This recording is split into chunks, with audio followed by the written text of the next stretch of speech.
औज़ुबिल्लाहि मिनश्शैतानिर्रजीम बिस्मिल्लाहिर्रहमानिर्रहीम वमन अहसनु क़ौलन मिम्मन दुआ इलल्लाह व अमिला सालिहन व क़ाला इन्ननी मिनल मुस्लिमीन।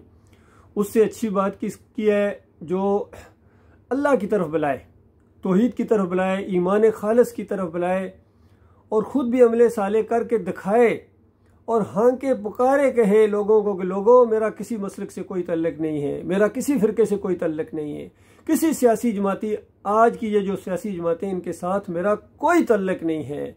मेरा तरीका नबी सल्लल्लाहु अलैहि वसल्लम का तरीका है, सहाबा इकराम का तरीका है।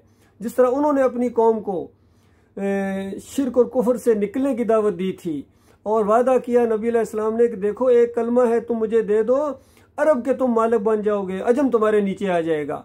यकीन कीजिए आज वही कलमा है, अगर ये अजमी इस कलमे को दे दें तो अजम इनके नीचे आ जाएगा, अरब इनके नीचे आ जाएगा। क्योंकि अरबों को अल्लाह ने इज्जत दी थी ईमान की वजह से, तौहीद की वजह से, रद्द शिर्क की वजह से।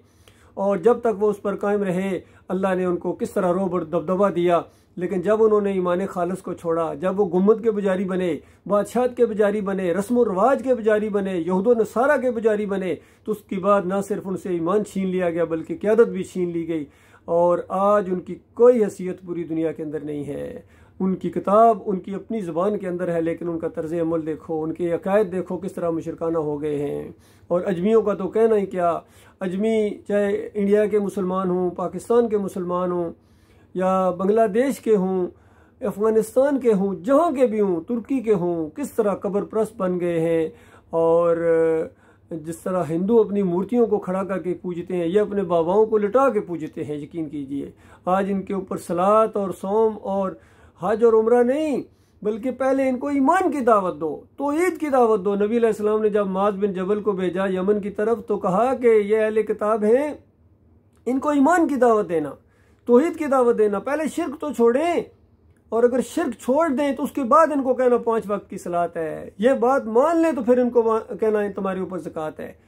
तो आज किसको कहा जाए वुजू करो, किसको कहा जाए सलात पढ़ो, किसको कहा जाए उम्रा किया करो, हज किया करो। ये 11वीं करने वाले, ये उर्स और मेले करने वाले, ये या अली मदद की पुकारें लगाने वाले, ये 10 मुहर्रम के शरबत बांटने वाले, खिचड़े खाने वाले, पंडारे बांटने वाले और ये तावीज़ बांधने वाले, इमाम जामन बांधने वाले, इनको अल्लाह नमाजें पढ़ाएगा? कोई इनके ऊपर नमाज फ़र्ज नहीं है। याद रखिए इनके ऊपर एक ही चीज़ फ़र्ज है, वो जहन्नम का उबलता हुआ लावा है, गर्म आग, खून और पीप की वादियों के अंदर इनको रहना पड़ेगा अगर इन्होंने तौबा ना की, माफ़ी ना मांगी और ईमान खालिस की तरफ ना पलटे, फ़िरकों को ना छोड़ा, इस जमहूरियत के मुशरिकाना निज़ाम को ना छोड़ा और आखिरत की फ़िक्र ना की। तो याद रखना किसी रैंक के ऊपर हो, किसी मनसब के ऊपर हो, अल्लाह तुमसे डरने वाला नहीं है, वो तुम्हारी चमड़ी उतार देगा। यकीन कीजिए आज जो तुमने ये अंदाज़ इख्तियार किया है कुफ्र शिर्क का, अल्लाह के दीन के साथ मजाक करते हो, कुरान का नाम लेते हो कि कुरान की बात मानो, कुरान को रहनुमा मानो, और फिर उसके बाद या अली मदद या रसूल मदद जाके मज़ारों के सामने सजदे करते हो और कौम के लीडर बने हुए हो। कौम को कहते हो मैं तुम्हें कलमे का मतलब बताऊंगा। हर बयान या का नअबुदु व इय्याका नस्तईन शुरू करने के बाद मज़ार पर सजदा करने की कोई गुंजाइश बाकी रह जाती है? या अली मदद के पट्टे बनवाना क्या फिर ज़रूरी है? इमाम जामन बांधना ज़रूरी है? तुम्हारी दिमाग नहीं काम करता है? दिमाग काम करता है, दुनिया छाई हुई है, इक़्तिदार का नशा चढ़ा हुआ है। और जब वो मौत का फरिश्ता देखोगे सारे नशे उतर जाएंगे, सारी वर्दियाँ उतर जाएंगी, सारे रैंक उतर जाएंगे।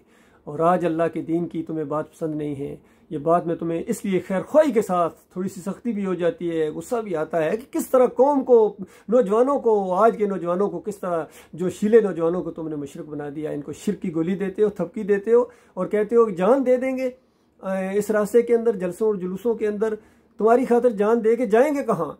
तो अल्लाह के बंदो इनकी खातर, इनकी दुनिया की खातर अपनी दुनिया और आखिरत बर्बाद ना करो। ये मेरा बिल्कुल कुरान और हदीस का निचोड़ मैं आपको बता रहा हूँ। यकीन करो ये बात मानोगे अपना भला करोगे, नहीं मानोगे तो याद रखना जहन्नम मुंह खोले तुम्हारा इंतजार कर रही है।